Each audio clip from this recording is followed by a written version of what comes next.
Noong unang panahon, sa isang maliit na bayan, may isang matandang lalaki na nagngangalang Lolo Rico.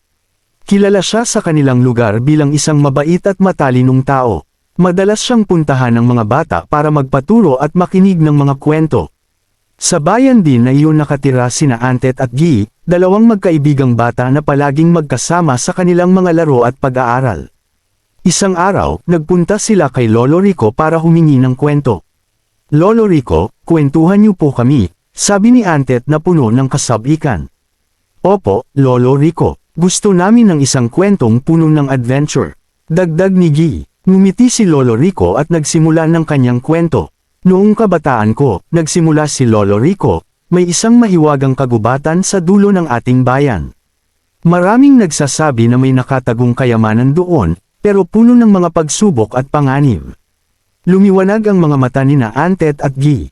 "Ano po ang nangyari, Lolo Rico?" tanong ni Guy. "Isang araw, nagpasya akong maglakbay papunta sa kagubatan na iyon. Nagdala ako ng kaunting pagkain at tubig, at nagpaalam sa aking pamilya. Sa aking paglalakbay, nakasalubong ko ang iba't ibang nilalang, mga diwata, tikbalang, at mga duwende. Nakakatakot naman po," sabi ni Antet. "Oo, pero dahil sa aking tapang at kabutihan, marami sa kanila ang tumulong sa akin. Isang diwata ang nagbigay sa akin ng isang mahiwagang bato na nagliliwanag kapag may panganib.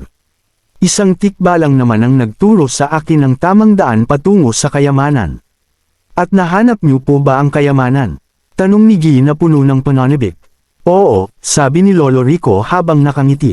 "Nahanap ko ang isang malaking ball na puno ng ginto at mga mamahaling bato. Pero imbes na kunin lahat, kinuha ko lang ang kailangan ko at ibinahagi ang natitira sa mga nilalang na tumulong sa akin." "Ang bait niyo po, Lolo Rico," sabi ni Antet. "Kaya mga bata, tandaan niyo, ang tunay na kayamanan ay hindi nasusukat sa dami ng ginto o mga bato. Ito ay nasusukat sa kabutihan ng inyong puso at sa tulong na naibibigay ninyo sa iba," sabi ni Lolo Rico. Napangiti sina Antet at Guy.